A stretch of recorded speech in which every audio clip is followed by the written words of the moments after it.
नया भारत दर्पण समाचार, हम बनेंगे आपकी आवाज। बिजली विभाग की लापरवाही, ट्रांसफार्मर फटने से झुलसे युवक ने तोड़ा दम, परिवार में मचा कोहराम। दीपक कश्यप की रिपोर्ट। सहारनपुर के जिला अस्पताल के सामने लगे ट्रांसफार्मर में लगी आग की चपेट में आने से विगत कुछ दिन पहले 3 लोग बुरी तरह झुलस गए थे, जिसमें से एक व्यक्ति की बीती रात उपचार के दौरान मौत हो गई। युवक की मौत के बाद से परिवार में कोहराम मचा हुआ है। मृतक युवक आशुतोष भी अन्य 2 युवकों के साथ 30 जून 2020 को ट्रांसफार्मर में लगे आग की चपेट में आ गया था, जिसके बाद सभी को जिला अस्पताल में भर्ती कराया गया था। इनमें से आशुतोष की हालत नाजुक देखते हुए हायर सेंटर रेफर कर दिया गया था, जहां बीती रात आशुतोष ने दम तोड़ दिया।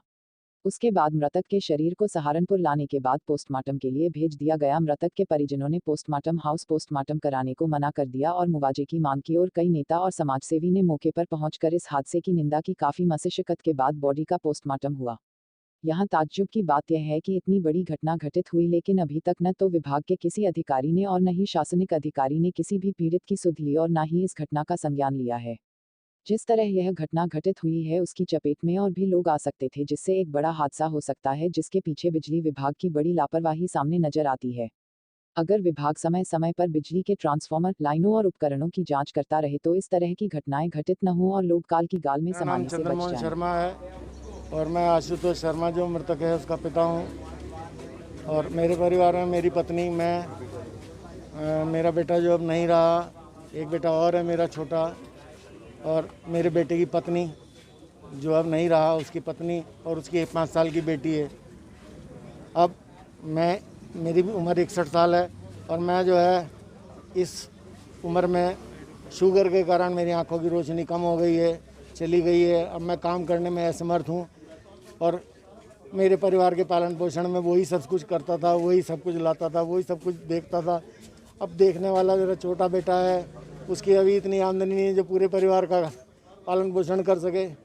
तो मेरी सरकार से या विभाग से, बिजली विभाग से यही प्रार्थना है कि भाई उनके जीवन सही चलते रहें, मेरी पोती दर दर न भटके और उसे मेरी बहू को नौकरी दी जाए या मुआवजा ऐसा दिया जाए, उसका जीवन चल जाए, किसी पे आश्रित ना रहे। किसी की तरफ से आश्वासन आया कोई अधिकारी? किसी की तरफ से कोई आश्वासन अभी तक नहीं आया। कोई अधिकारी मौके पे? नहीं जी, कोई अधिकारी मेरे से मिलने भी नहीं आया। घर पे सांत्वना के रूप में भी कोई नहीं आया। तो अभी क्या पोस्टमार्टम आप लोगों ने करने दे दिया? क्या पोस्टमार्टम तो वो प्रक्रिया है सरकारी, उसमें मैं क्या कर सकता हूँ? मैं तो कुछ नहीं कर सकता।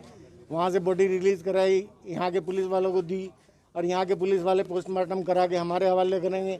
ये एक प्रोटोकॉल है, उसमें मुझे बोलना ठीक नहीं लगता, मुझे बहस करना ठीक नहीं लगता। अभी आप लोग काफ़ी भारी मात्रा में यहाँ पर आए हैं, तो क्या धरना दिया जाएगा, क्या किया जाएगा अगर नहीं आप? धरने धुरने का तो ऐसा कोई हिसाब किताब है नहीं, लेकिन मांग यही थी कि जो एक्सीएन साहब हैं वो आवे, यहाँ के मुआवजा डिक्लेयर करें और उसके बाद जो है पोस्टमार्टम हो। लेकिन हमने सरकारी कानून का पालन करते हुए पोस्टमार्टम के लिए अंदर भेज दिया है, ताकि किसी तरह से कानून की लापरवाही ना हो।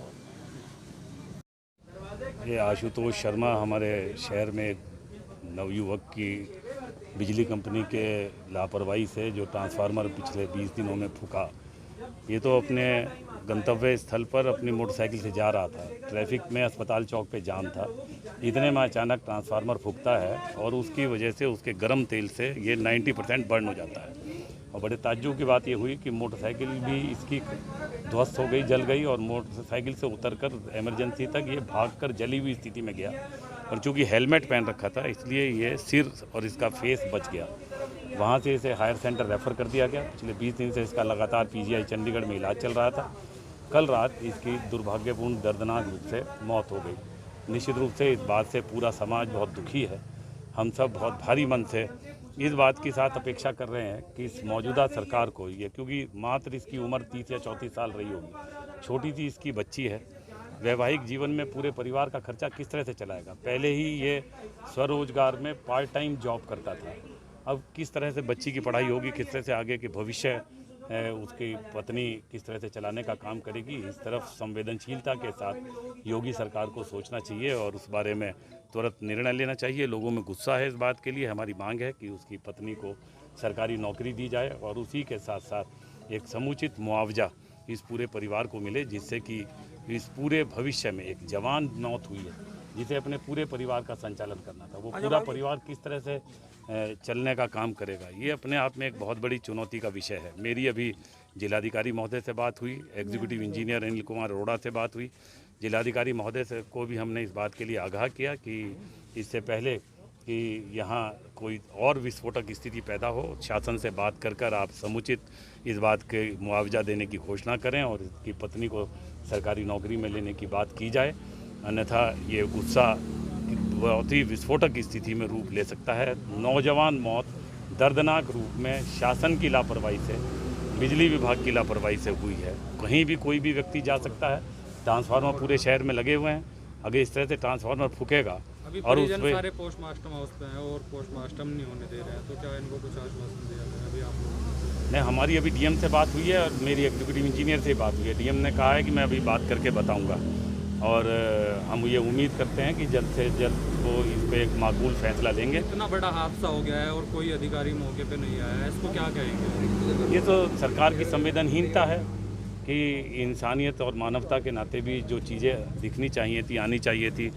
परिवार का, मृतक के पिताजी, मृतक की पत्नी, उन्हें सांत्वना देने के लिए सरकारी विभाग से निश्चित रूप से आना चाहिए था, परंतु सब के बावजूद अगर वो नहीं आए हैं तो हम उसकी निंदा ही कर सकते हैं और ये दुर्भावनापूर्ण है। सर, विभाग की बड़ी लापरवाही थी कि 15-20 दिन बाद भी वो ट्रांसफार्मर वहीं की लापरवाही से आशुतोष शर्मा जी की मौत हुई है। तो बिजली विभाग कहाँ सो रहा था? अब 18 दिन ये हॉस्पिटल में एडमिट रहे, तब कोई बिजली विभाग का आदमी नहीं पहुंचा, ना जही, ना एक्शन चीफ, ये लोग कहाँ हैं? जब किसी का बिजली का बिल रुका होता है, ये उस पर मुकदमे भी लगाते हैं, घर घर जाकर बिजली का बिल मांगने की मांग करते हैं। अब जो उनकी लापरवाही से इसकी मौत हुई है, इसके परिवार का लालन पोषण कौन करेगा? तो बिजली विभाग को आगे आकर इसके लिए सही मुआवजा जो जिससे इसके परिवार का लालन पोषण हो सके, ज़्यादा से ज़्यादा आकर आगे मुआवजा देना चाहिए।